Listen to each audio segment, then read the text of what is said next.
യുവവാണി.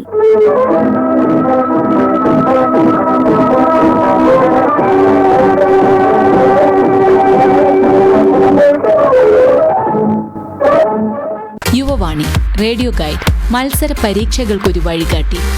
യുവവാണിയിൽ ഇന്ന് ബജറ്റിനെ കുറിച്ച് അധ്യാപകനായ ലോറൻസ് നെയ്യാറ്റിങ്കര സംസാരിക്കുന്നു.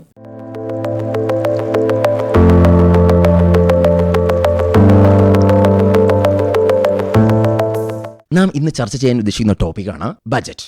ബജറ്റ് എന്ന ഈ വാക്ക് ആദ്യമേ ഉടലെടുത്തത് ബൊക്കറ്റെ എന്ന ഫ്രഞ്ച് പദത്തിൽ നിന്നാണ്.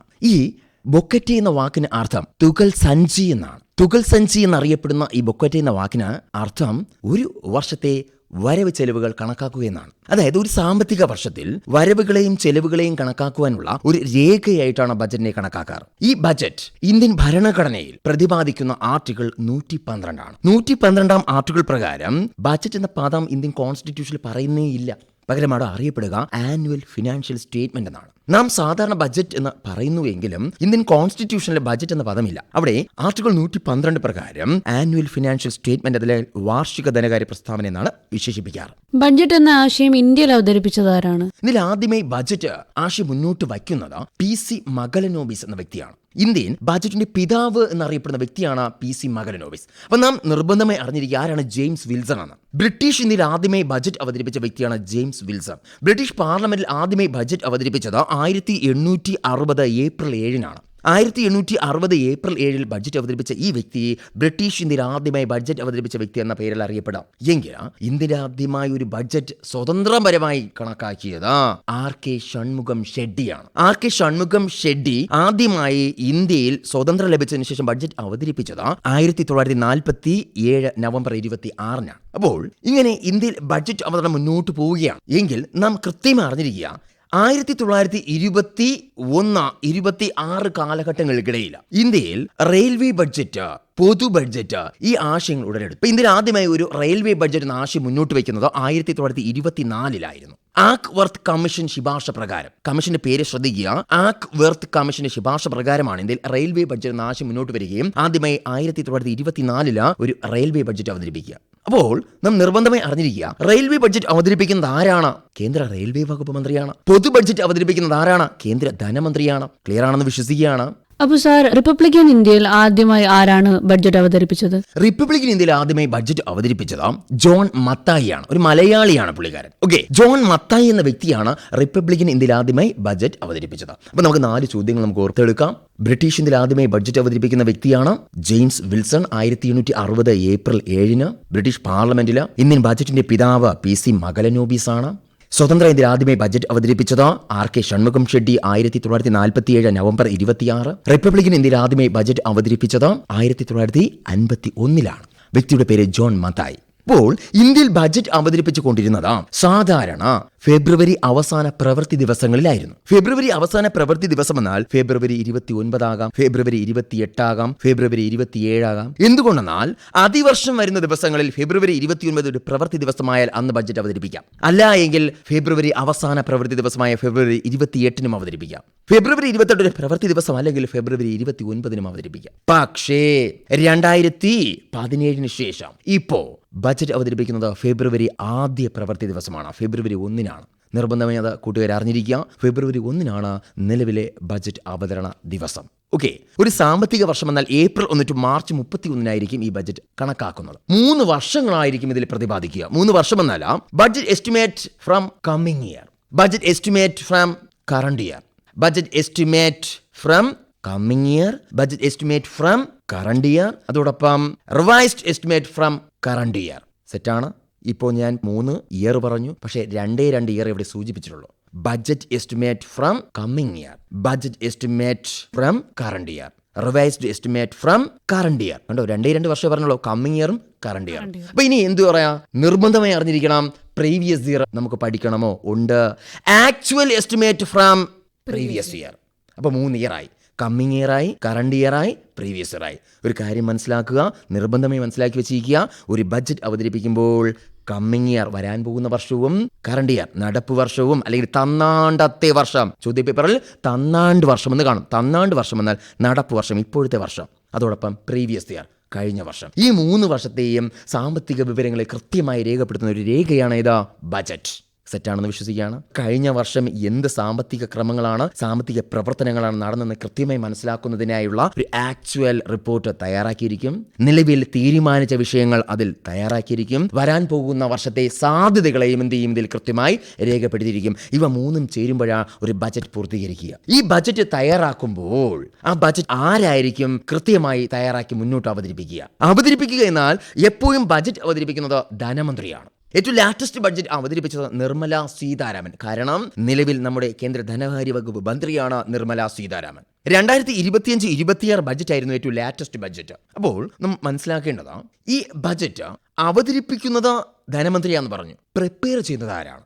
Budget division of department of the economic affair of the ministry of finance ആണ് ഇത് പ്രിപ്പയർ ചെയ്യുന്നത്. ഈ പ്രിപ്പയർ ചെയ്യുന്നതെന്നാൽ പ്രധാനമായെന്ന് അറിഞ്ഞിരിക്കുക, ഒരു ബഡ്ജറ്റ് പ്രിപ്പയർ ചെയ്യുമ്പോൾ 3 വർഷം ഉൾക്കൊള്ളിക്കും. ഓൾറെഡി നാം സൂചിപ്പിച്ചു, 3 വർഷം ഉൾക്കൊള്ളിക്കും. എനാക്ട്മെന്റ് ഓഫ് ബഡ്ജറ്റ്, അതായത് ബഡ്ജറ്റ് നടപ്പാക്കുന്ന സമയത്ത് പാർലമെന്റിന്റെ ഒരു അധികാരം തന്നെ ഇതിനകത്തുണ്ടാവും. അതായത് പാർലമെന്റിനകത്ത് ഈ ബഡ്ജറ്റ് അവതരിപ്പിക്കുമ്പോൾ, തയ്യാറാക്കുമ്പോൾ അതിന് കൃത്യമായിട്ട് ബഡ്ജറ്റ് അവതരണം ആദ്യം മുന്നോട്ട് വയ്ക്കും. തയ്യാറാക്കി വെച്ചതിന് ശേഷം അതിനെ ചർച്ച ചെയ്യും. ഗ്രാന്റുമായി ബന്ധപ്പെട്ട വോട്ടിംഗ് ആവശ്യം മുന്നോട്ട് വയ്ക്കും. ശേഷം ഇതിന്റെ ഉചിതമായ bill പാസ്സാക്കും.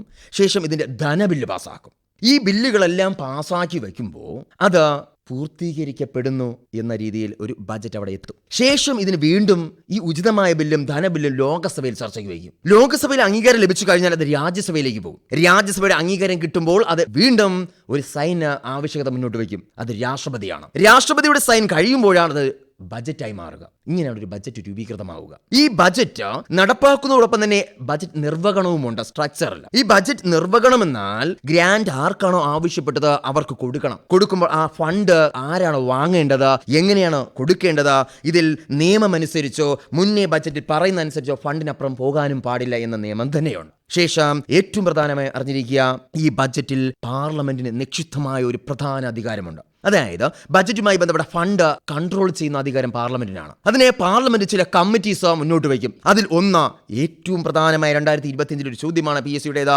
Estimate committee. 2 public accounts committee. 3ാമതായും പ്രധാനമായിട്ട് അറിഞ്ഞിരിക്കുക, കമ്മിറ്റി ഓൺ പബ്ലിക് അണ്ടർടേക്കിങ്സ്. ഈ 3 കമ്മിറ്റികളും ആരാണ് മുന്നോട്ട് വയ്ക്കുക? പാർലമെന്റ്. എന്തിനാ?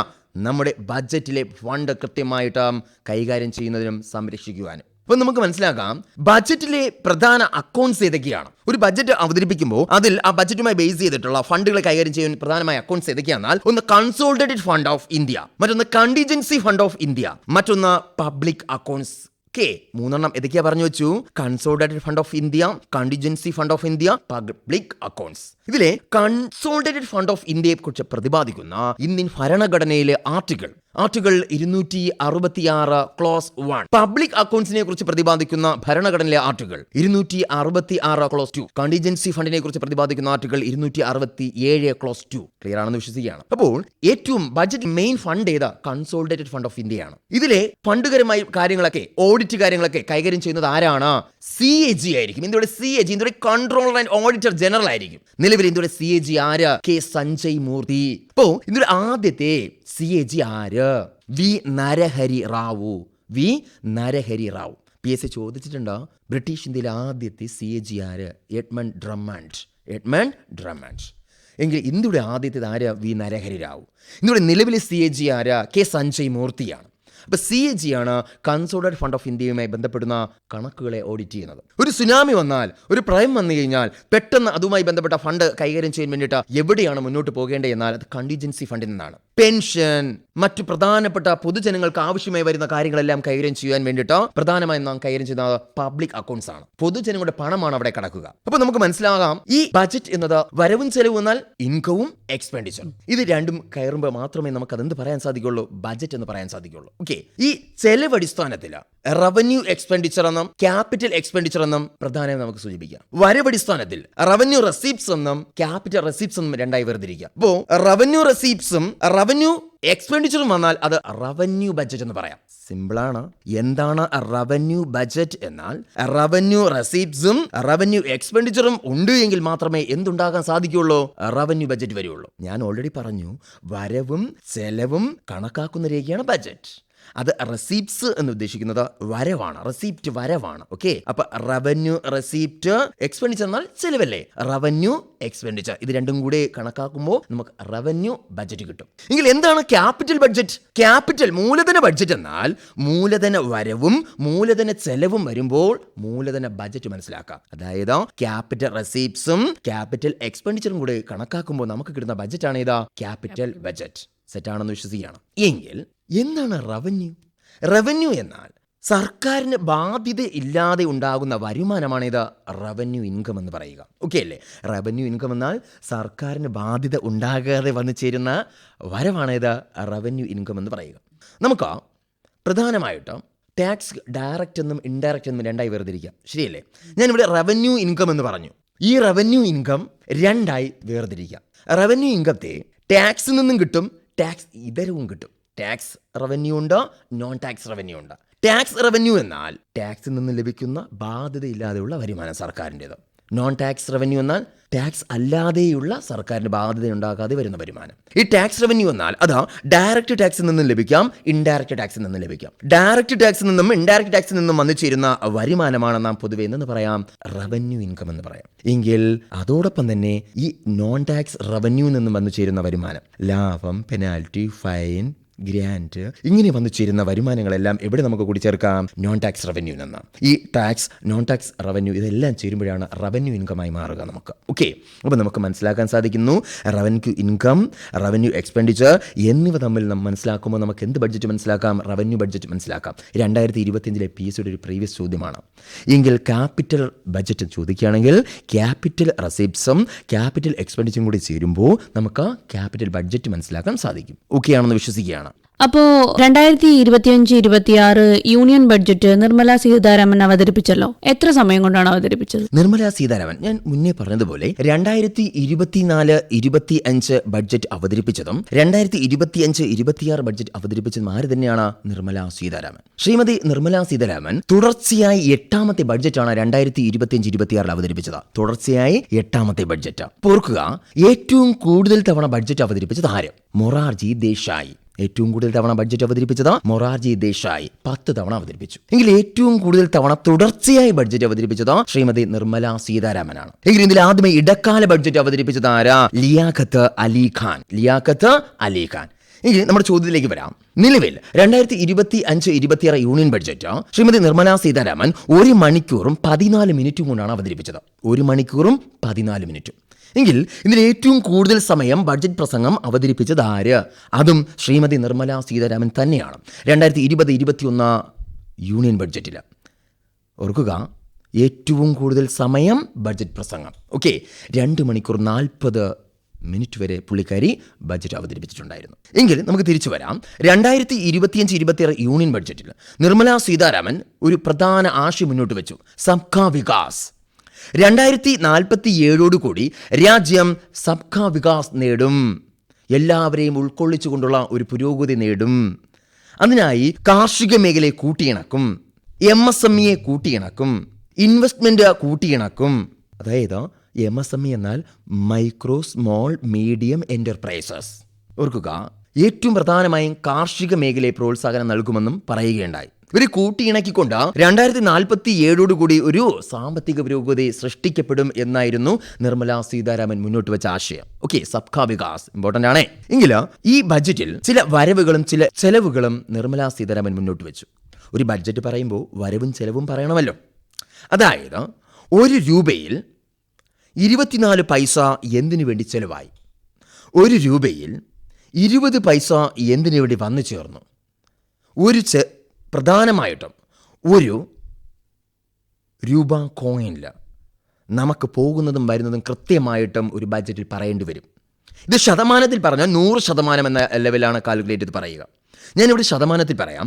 100% കാൽക്കുലേറ്റ് ചെയ്യുമ്പോൾ ഒരു 24% എന്നത് എന്തിനു വേണ്ടി ചെലവായി. 2025-26 യൂണിയൻ ബഡ്ജറ്റിൽ ശ്രീമതി നിർമ്മല സീതാരാമൻ 24% എന്തിനു വേണ്ടി ചെലവായി എന്ന് എടുത്ത് സൂചിപ്പിച്ചിട്ടുണ്ടായിരുന്നു. ഓക്കെ, അപ്പോൾ ഈ വരവും ചെലവും കൂടി താരതമ്യം ചെയ്യുമ്പോൾ മാത്രമേ ബഡ്ജറ്റ് പൂർത്തീകരിക്കത്തുള്ളൂ. ഓക്കെ, ഞാനിവിടെ ആദ്യം വരവ് മാത്രം പറയാം. ഓക്കെ, വരവ് മാത്രം പറയാം. നോൺ ഡെപ്റ്റ് ക്യാപിറ്റൽ റെസീപ്റ്റ്സ് നോൺ ഡെപ്റ്റ് ക്യാപിറ്റൽ റെസിപ്റ്റ്സ് എന്നാൽ കടബാധ്യത ഇല്ലാതെയുള്ള മൂലധന വരുമാനമായിട്ട് നമുക്ക് വന്നു ചേർന്നത് 1%. 100% 1% നോൺ ഡെപ്റ്റ് ക്യാപിറ്റൽ റെസിപ്റ്റ്സിൽ നിന്ന് നമുക്ക് വന്നു ചേർന്നത്. എങ്കിൽ നമുക്ക് ഏറ്റവും പ്രധാനമായും ഇൻകം ടാക്സിൽ നിന്ന് എന്താണ് വന്നു ചേർന്നത് ഇവർ ചോദിക്കാറുണ്ട്. ഇൻകം ടാക്സിൽ നിന്ന് നമുക്ക് വന്നു ചേർന്നത് 22%. 22%. 20% എന്തിൽ നിന്ന് വന്നു? ഇത് പഴയ പ്രീവിയസ് ചോദ്യമാണ്, GST ആൻഡ് ടാക്സസുമാണ്. പക്ഷേ ഇപ്പോൾ ഒരു ചേഞ്ച് വന്നു. നിലവിലെ ഈ ബഡ്ജറ്റ് പ്രകാരം 18% GST മറ്റ് നികുതികളും നമുക്ക് വരവായി തന്നത്. 18% GST മറ്റ് നികുതികളും 22% ഇൻകം ടാക്സ്, അതോടൊപ്പം 1% നോൺ ഡെപ്റ്റ് ക്യാപിറ്റൽ റെസിപ്റ്റ്സ്. നികുതിയും മറ്റു ബന്ധപ്പെട്ട ചില വരവ്, നികുതിയും ഇതരവുമായി ബന്ധപ്പെട്ട ചില വരവ്, അതിനെ 9% വരവ് നമുക്ക് വന്നു ചേർന്നു. 9% നികുതിതര വരുമാനം 9%. കസ്റ്റംസ് ഡ്യൂട്ടിയിൽ നിന്ന് നമുക്ക് 4% കിട്ടി. എക്സൈസ് ഡ്യൂട്ടിയിൽ നിന്ന് 5% കിട്ടി. കോർപ്പറേറ്റ് ടാക്സിൽ നിന്ന് 17% കിട്ടി. ഞാൻ മുന്നേ പറഞ്ഞു 24% ചെലവ് വന്നു, പക്ഷെ വരവും വരുന്നുണ്ട്. മുന്നത്തെ കണക്കനുസരിച്ചാണ് 24% ചെലവ് പോകുക. ഇപ്പോൾ കടബാധ്യതയും മറ്റും വരവായിട്ട് നമുക്ക് വന്നത്. ഇപ്പോൾ കടം ബാധ്യത ഒഴിവാകാതെ വരുന്നതെന്നാൽ നമ്മൾ എന്തെങ്കിലും ആവശ്യങ്ങൾക്കായി കുറച്ച് പണം കടം മേടിക്കുന്നു. ഓക്കെയാണ്, borrowing and other liabilities. Okay, അങ്ങനെ നമ്മൾ കടം വാങ്ങിച്ച് നമ്മൾ വരുമാനം കൂട്ടുന്നുവെങ്കിൽ അങ്ങനെ 24% നമ്മൾ വാങ്ങിച്ച് കൂട്ടിയിട്ടുണ്ട് വരവായിട്ട്. അപ്പോൾ 24% കടമെടുപ്പിൽ നിന്നും വരുന്നുണ്ട്, ബാധ്യത ഇല്ലാതെയായിട്ടും. ഓക്കെ, അതോടൊപ്പം തന്നെ നമ്മൾ രണ്ടാമത് 22% പറഞ്ഞു, അത് ഇൻകം ടാക്സിൽ നിന്നും. അതോടൊപ്പം തന്നെ നമ്മൾ 18 GST പറഞ്ഞു, 17 കോർപ്പറേറ്റ് ടാക്സ് പറഞ്ഞു, ശേഷം 9 നികുതി ഇതര വരുമാനം പറഞ്ഞു, ശേഷം ഒരു 5 എക്സൈസ് ഡ്യൂട്ടി, ഒരു 4 കസ്റ്റംസ് ഡ്യൂട്ടി, 1% നോൺ ഡെപ്റ്റ് ക്യാപിറ്റൽ റെസിപ്റ്റ്സ്. എങ്കിൽ ചെലവ് കണക്ക് നോക്കുമ്പോൾ ചെലവിൽ ഏറ്റവും കുറഞ്ഞ ചെലവ് ഏതായിരുന്നു? അതായത് ഈ ബഡ്ജറ്റിൽ ചെലവ് കണക്കാക്കിയപ്പോൾ നിർമ്മലാ സീതാരാമൻ അവതരിപ്പിച്ചു ഏറ്റവും ചെറിയ ചെലവ് എന്നത്, ഏറ്റവും ചെറിയ രീതിയിൽ നമുക്ക് ചിലവായി പോയത് എന്താണ് എന്ന് ചോദിക്കുകയാണെങ്കിൽ 4% പെൻഷന് വേണ്ടി ചിലവായതാണ്. വെറും 4% ചിലവ്. അപ്പോൾ നമുക്ക് ചെലവ് കണക്ക് നോക്കാം. 2025-26 യൂണിയൻ ബഡ്ജറ്റ് പ്രകാരം ചെലവ് കണക്ക് കണക്കാക്കിയപ്പോൾ അവതരിപ്പിച്ചപ്പോൾ ഏറ്റവും വലിയ ചെലവ് എന്നത് 22%. അതായത് സംസ്ഥാനങ്ങളും മറ്റും അവർക്ക് അവരുടെ ആവശ്യങ്ങൾക്കായി കൊണ്ട നികുതികൾക്കായി കൊടുത്ത ചെലവായിരുന്നു 22. ഈ 22% ഒഴികെ കഴിഞ്ഞ PSC ചോദിച്ച ആവർത്തന ചോദ്യങ്ങളായിരുന്നു. ഇന്ത്യയിൽ ബഡ്ജറ്റുകൾ അവതരിപ്പിക്കുമ്പോൾ ഏറ്റവും വലിയ ചെലവ് എന്തായിരുന്നു? പലിശയും അടവുകളും. പക്ഷേ ഇപ്രാവശ്യം അത് മാറ്റിക്കുറച്ചു. 2025-26 യൂണിയൻ ബഡ്ജറ്റ് പ്രകാരം 2ാം സ്ഥാനത്തേക്ക് വന്നു പലിശയും അടവുകളും 20%. അപ്പോൾ ഇപ്പോൾ ആദ്യം ആര് വന്നു? സംസ്ഥാനങ്ങൾക്കായുള്ള നികുതി വിഹിതമാവുന്ന 22%. എങ്കിൽ ഒരു 16% ചെലവുണ്ടായി കേന്ദ്രമേഖലാ പദ്ധതികൾക്ക്, സെൻട്രൽ സെക്ടർ സ്കീംസിനായിട്ട് കേന്ദ്രമേഖലാ പദ്ധതികൾക്ക്. എങ്കിൽ കേന്ദ്ര സ്പോൺസർ ചെയ്യുന്ന, സംസ്ഥാനങ്ങൾക്കായി സ്പോൺസർ ചെയ്യുന്ന പദ്ധതികൾക്കായിട്ട് 8% ചിലവായിട്ടുണ്ട്. പ്രതിരോധം, ഡിഫൻസ്, 2024 പ്രീവിയസ് ഡിഫൻസിനായിട്ട് ബജറ്റ് അവതരിപ്പിച്ച മാറ്റിവെച്ച തുക എത്ര? 8%. ഓർക്കുക, മറ്റു ചെലവുകൾക്കായിട്ട് 8%. ഓർക്കുക, 8% 3 കാര്യങ്ങൾക്ക് പറഞ്ഞു. കേന്ദ്രം സ്പോൺസർ ചെയ്യുന്ന പദ്ധതികൾക്ക്, പ്രതിരോധം, മറ്റു ചെലവുകൾക്കായിട്ട്. ശേഷം നാം നിർബന്ധമായി അറിഞ്ഞിരിക്കുക, കിഴിവിന് എത്ര ചിലവായി? 6% കിഴിവിന് ചിലവായി. പെൻഷന് 4%. ഇങ്ങനെ ചെലവുകൾ വ്യത്യസ്തമായിട്ട് ബജറ്റുകൾ അവതരിപ്പിച്ചു. അപ്പം നിർബന്ധമായും PSC പഠിക്കുന്ന ഉദ്യോഗാർത്ഥികൾ ഈ വരവ് ചെലവ് കണക്കുകൾ ലാറ്റസ്റ്റ് ബേസ് ചെയ്ത ബഡ്ജറ്റിൽ നമ്മൾ നിർബന്ധമായി അറിഞ്ഞിരിക്കുക. ഓക്കെ, ഇങ്ങനെ ബഡ്ജറ്റുകൾ മുന്നോട്ട് അവതരിപ്പിക്കുന്നത് രാജ്യത്തിൻ്റെ പുരോഗതിക്കാണ്, രാജ്യത്തെ സാമ്പത്തിക സ്ഥിരത കൈവരിക്കുന്നതിനാണ്, രാജ്യത്ത് നയരൂപീകരണത്തിനാണ്, രാജ്യത്തെ മനുഷ്യരുടെ, ജനങ്ങളുടെ ക്ഷേമം കൃത്യമായി മനസ്സിലാക്കുന്നതിന് വേണ്ടിയിട്ടാണ് ഒരു ബഡ്ജറ്റ് രാജ്യത്ത് അവതരിപ്പിക്കുക. ആദ്യമായി നാം ഇന്ത്യയിൽ വരുന്നത് ബ്രിട്ടീഷ് ഭരണ കാലഘട്ടങ്ങളായിരുന്നു. 1860-കളിലായിരുന്നു ആദ്യമായി പരിചയപ്പെടുത്തിയത് പുള്ളിക്കാരനായിരുന്നു. അങ്ങനെയാണ് PC മഗലനോബിസിലേക്ക് വരിക. നമുക്ക് മനസ്സിലായിട്ടുണ്ട് ഇന്ത്യൻ ബജറ്റിന്റെ പിതാവ് PC മഗലനോബിസ്. ഓക്കെ, ജോൺ മത്തായിയെ കുറിച്ച് നാം സംസാരിച്ചു, RK ഷൺമുഖം ഷെഡ്ഡിയെ കുറിച്ച് സംസാരിച്ചു, നിർമ്മല സീതാരാമനെ കുറിച്ച് മനസ്സിലാക്കിയിട്ടുണ്ട്. ഓർക്കുക, അതോടൊപ്പം മൊറാർജി ദേശായിയെ കുറിച്ച് സംസാരിച്ചു. അപ്പോൾ ഇങ്ങനെ കുറേ വ്യക്തികൾ, കുറേ വർഷങ്ങൾ, കുറേ ഭരണഘടനാ ആർട്ടിക്കിൾസ് ഒക്കെ നമ്മൾ ചർച്ച ചെയ്തു. അപ്പോൾ ഈ ബജറ്റുമായി ബന്ധപ്പെട്ട ചില പ്രധാന ആശയങ്ങൾ നമ്മൾ ഈ ക്ലാസ്സുകൾ ചർച്ച ചെയ്തു. നന്ദി, നമസ്കാരം.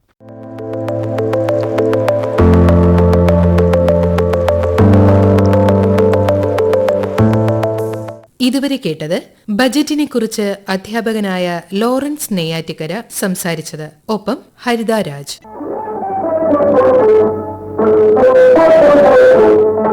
യുവവാണി